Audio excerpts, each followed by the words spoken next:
So because of COVID and everything this year, and because I didn't have my laptop for a good 2 weeks or so the past few weeks, I've been gaming like a motherfucker.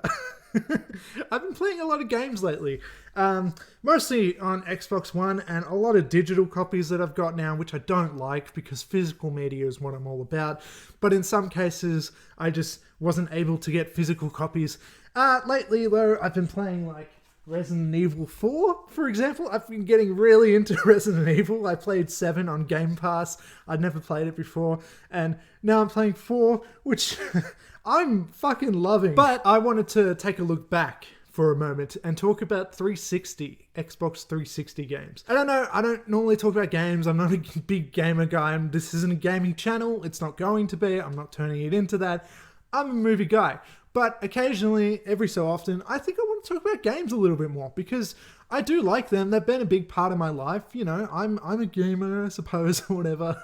And yeah, I want to take a look back on the generation prior to our current one and prior to this new one in the Xbox 360, which is the one that I, grew up with through my teens. And I wanted to take a look back at my favorite games from that and some of the best games from that era. Because back in the day, we had to buy all of these physically, if you can believe it, kids. And so, yeah, I'm just going to do some recommends on good 360 videos. And at some point, I want to do some PS2 ones as well. But all of my PS2 games at my parents' house, so, which are unavailable to me right now because we're in lockdown. Anyway, talking about 360 games, this video is going to go on for way too long if I keep going at this intro. So the first one that I've got here is Sleeping Dogs. This game is actually, I nearly said movie. This game is fantastic. It's set in Hong Kong. It's about this undercover cop who is joining like the Hong Kong mafia or whatever, but also, has to try and stay a good guy. So you get penalized. If you like kill people and stuff, which you can do it, but you do get penalized within missions and stuff, like for not being a good cop and stuff. And it's that generic kind of undercover cop movie story, but like done so in a game that's really full of a lot of things to do, a lot of like different activities and like side mission stuff and all that kind of stuff. But what I really like about it is that it's a Western game. It feels modern and all that kind of stuff, or at least 360 era modern, but it's set in a different city than we would normally see. It's basically Grand Theft Auto, but it's not in the generic Miami ripoff. It's not in the generic New York or LA ripoff. Hong Kong is something that's a bit lesser seen, and I think that that's kind of cool. Next up is Bioshock Infinite or whatever. This is one of the best games on the 360 if you're looking for 360 games, and if for some reason you haven't played it, because of the story. Booker D. Witt, this character guy here, is something that makes the game very interesting in terms of what happens later down the line. But what really makes this game is the companion that goes along with you, Elizabeth. There's some really cool stuff here. She's got like these sort of powers and stuff that open up time portals and all that kind of thing. There's a lot of time travel and that stuff going on. It is a first-person shooter also, so you're just shooting a lot of guys without much thought. But there is a really interesting story with different dimensions and times and all that kind of stuff. The story really blew me away, and it's one of my favorite games because of that. Next up is Xmen Origins Wolverine, the movie, the game, that thing. Yes, I know that the movie's not great, but the game is actually fantastic. It's a little bare bones compared to nowadays. Like, it's pretty linear. You're just going through, set stages and all that kind of thing. But, like, it's pretty cool. Like, when Wolverine gets damaged, his skin kind of falls off and like, you can really see the scarring that comes across him. But then, because he's got the powers and he heals, you can see that heal in-game in real time. And that's pretty well done, especially for a game from this era. Like, I thought that was pretty impressive back in the day. Yeah, bad movie, but it's a good game. Next up is some of my favorites from the Xbox 360 era, being the Skate series, particularly Skate 3. Skate 3 came out in 2010 when I was in, year 8, and I still play it like semi-regularly to this day. 10 years later, I'm still playing Skate 3. I love Skate 3 with a passion. I remember taking a day off school one day. I remember whacking school one day just to play Skate 3, and that's all I did all day. I literally didn't get up, and I played Skate 3 all day from the moment that I woke till late in the day. These are amazing, innovative games that really changed the way that we look at skateboarding in games. I'm really disappointed that we haven't had a lot of skateboarding games recently, but things are starting to change with that Tony Hawk 1+2 remake that they just released, and Skater XL, and that other one that I haven't played yet, to be honest. But I do like that they're starting to get more popular again, apparently, and now Skate 4 might be in the works or something. That excites the hell out of me. I love the Skate series so much. The controls are so right. They're hard to learn and master, but once you get it, it becomes really easy and it becomes really fun, and you can do a bunch of backflips and all this shit. This is at least in 3 anyway. But I remember the first time I played the original Skate, just the demo that I got on the 360, that you had 20 minutes to play. You had like a timer. I remember playing with a friend from primary school, and neither of us could even grind a rail. Like, we couldn't yet, because you had to line it up and land on the rail, and we just couldn't fucking do it. Eventually I obviously got there, but yeah, it was quite a hard game to learn back in the day anyway. Next up is the game that really made me want to make this video at all, Dead Rising. Dead Rising is, to this day, fantastic and one of my favorite games of all time. It's basically a Dawn of the Dead ripoff, but yeah, you're set in a mall for 3 days, which isn't 3 real life time days. You've got like, I think each day is like 2 hours or something, or 3 hours or something like that. And the whole game is like this intense timed thing where you have to do as much as you can, try and complete all of the different tasks that you have. Some are more important than others, you know, some are just saving survivors, some are doing other things and whatever. There's a lot of fetch quests and stuff which can get tedious. There's a lot of something that this game is quite infamous for is what are they called, like escort missions. And with that being said, the escort missions are fucking terrible, and there's a lot of it because the AI, the human AI, is actually just fucked. Like, it's so stupid. They're so useless, but it's a very, very, very fun game. And you can use anything in the mall, you know, as a weapon and stuff, including dumb stuff. You can put like teddy bear heads on them so they can't, on the zombies, so they can't bite you. You can just use the generic stuff like a baseball bat, but you can like squirt water guns at them. You can even spit on them. It's quite limitless in terms of what it allowed you to do. And it's really impressive to this day how many zombies are actually on screen at a time. I believe they really tried to advertise heavily when it first came out that they could fit 800 zombies on screen or something. And that's pretty cool. One thing I will say about this cover is I don't know where in the mall this is because it doesn't look familiar. Fans of the game, let me know if you know. I'm not sure. But it's a really cool game to really get into. You learn the geography of the mall, where stuff is, and what to prioritize in terms of the missions and stuff. It's a really intense thing because everything's on the clock, but it's also very silly. Like, it's kind of a comedy game, really. Like, it doesn't take itself too seriously, but in some ways it does, but it feels like it's being meta. It kind of knows that it's dumb. And something that I really love about this game as well is that you can change your character's costumes at any point, and they're in the cutscene. So like when I played through recently, I had a teddy bear on my character, on Frank West, and in the cutscenes he's got a teddy bear head on him the whole time. And like the cutscenes are taking themselves seriously, but he's a fucking teddy bear, man. And it's just the simplest form of comedy. It's probably stupid, but I like it. It's funny. Next up is Halo 3. Halo 3 was a game changer. I remember it came out when I was 11, and it is the first game that I ever stopped to look at and to actually appreciate what games could be in terms of graphics, in terms of visuals. It impressed the hell out of me. I remember playing it for the first time. This was also the first game that I ever played online. This was a game changer. I remember staying up late, you know, with friends and stuff, having sleepovers, Or, you know, in a more manly way, having mates stay over and we would just play Halo 3 like all night, listen to music and stuff. Like, I'm so nostalgic for that time. It's so special to me. The online just went, it was endless entertainment. It's so special. I like the rest of the series all right, but nothing like I do 3. 3 is iconic.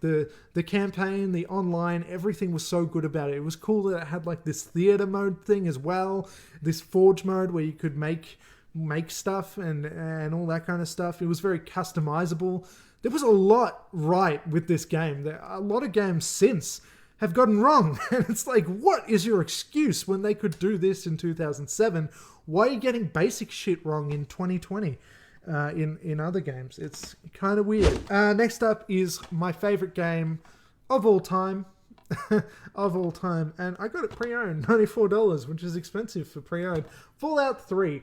Fallout 3, I could do a whole video on Fallout 3. I probably will one day, or at least on Fallout in general. Fallout, I've put hundreds of hours into Fallout 3 alone. And New Vegas. And 4, I think I put about 100 in as well. I love the Fallout series, except for 76. Fuck 76. Fuck 76. But Fallout 3 is the first one that I played. And I just loved that you could be evil. You could do anything. You could, you know, it gave you choices. You could talk to the NPCs, or you couldn't. If you chose not to, you could not. You could, you know, be a good guy, be a bad guy. You could influence the story. You could choose who to side with. You could do all of these things.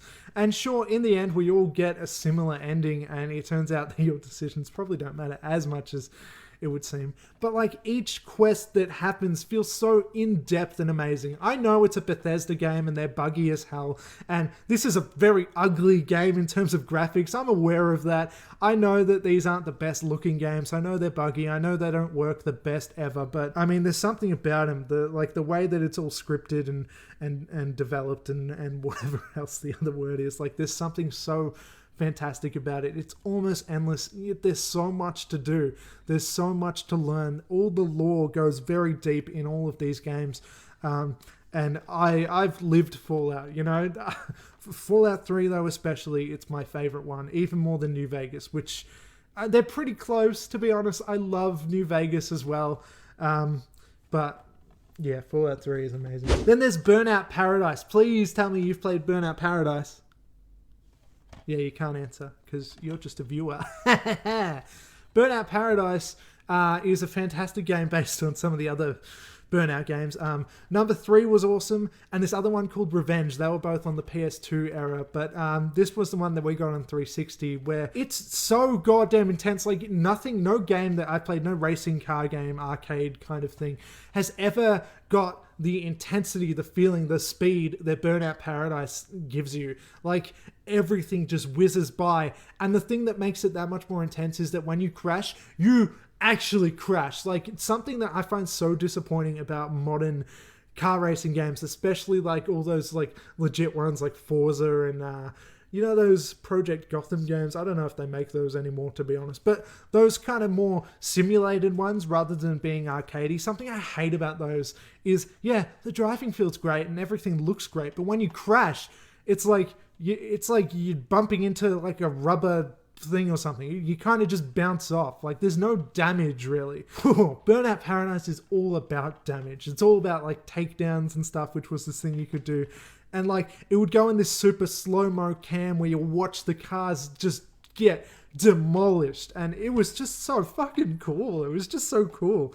And it's also pretty impressive by the amount of detail that was able to be done in this 360 era game. I find that impressive. Next up is this one called Stranglehold, which is probably a game you haven't heard of. Based on John Woo films like Hard Boiled and Face Off is another one that I've seen. I haven't seen that much of John Woo. He's a Hong Kong action style director type of guy. But it's definitely got his brand on there, which if you have seen any of his movies, you know that There's white doves everywhere. There's guns everywhere. There's slow motion and diving and shooting at the same time. That is the big thing that this game is all about. When you dive, it goes into slow motion, and you can do this thing where like you can do a bullet time type of thing, like in Wanted, where they curve the bullet and the camera follows the bullet. In this game, you can trigger that pretty much whenever you want. You trigger like this bullet camera thing that goes in slow motion and goes right wherever you shoot them, and it's actually animated really well from what I remember. I haven't played this for a few years. I'm sure it doesn't look as revolutionary as I'm picturing in my mind as I remember from back in the day, but like you can shoot dudes in the eye and like their eye will come out or like get all bloody and they'll go there. You can shoot them in the dick, you can shoot them, you know, wherever. And that was kind of the big gimmick of this game. But it stayed entertaining for many playthroughs for me personally. It's also just a really good action game, and it's very challenging. I remember it being really hard, and I don't mind that. I like playing some challenging games. Yeah. Next up is Prototype, and nothing feels like nothing has made you feel quite as powerful as they make you feel in the game Prototype, where you were basically invincible. You're this badass guy named Alex Mercer who has all these weird symbiote, however you say it, the venom powers. Like he's got like this weird black goo stuff that can come out as spikes and blades and stuff. But beyond that, you can run and jump higher than anybody, faster than anybody. You can go run up skyscrapers and all this stuff. It's like a Spider-Man, Superman movie game all in one, except you're this evil guy who can kill all of the pedestrians in the New York like city that it's set in as well. And it's very violent. In that being said, you can just kill hundreds and hundreds and hundreds of people. You can pick up cars and throw them at them. You can, like, nothing feels powerful like Prototype does. It's so fun, but it does start to get annoying when you get to particular boss battles that can be really hard and feel like they're total bullshit and all this stuff. But it's really cool. It's mostly a really fun game. The sequel's pretty good too, though I don't think I ever finished it, to be honest. But yeah, it's cool. Just a few more now. Next up is Driver San Francisco. Really, Driver 3 is my baby, but that's the one that I had on PS2, so we'll save that for another video. But Driver San Francisco did something that was really interesting in that you could car hop basically to any car.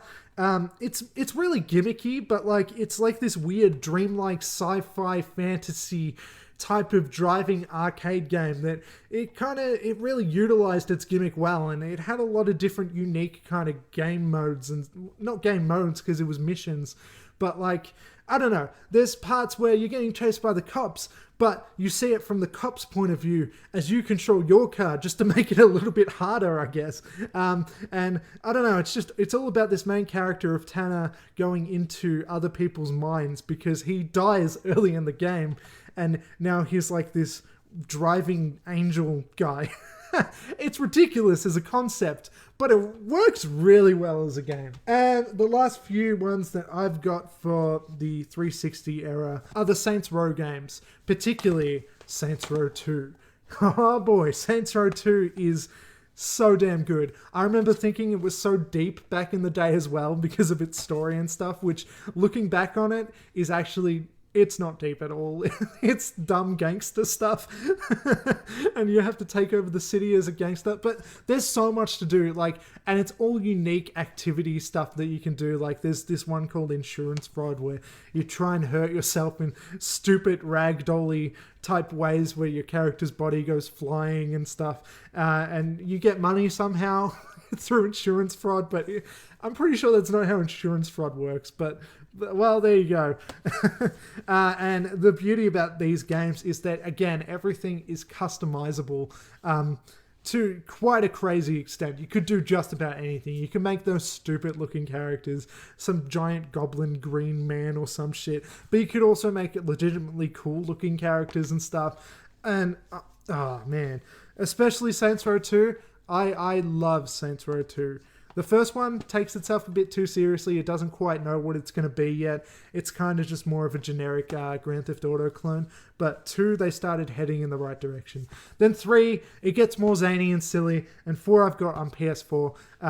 That it starts to jump the shark a little bit, where they start to go a little bit, you just have crazy superpowers by then. And I still like it. A lot of people don't like 4. I think they're all good, but 2 is where it's at, man. 2, yes. I'm all about Saints Row 2. Okay, that's all. Hopefully you enjoyed this. Sorry I'm talking about different things other than movies, because I know that's what this channel is all about, but I do want to talk about games a little more often, every so often now, because yeah, I can. Okay, thanks for watching. Do the things like, comment, share, subscribe, and goodbye.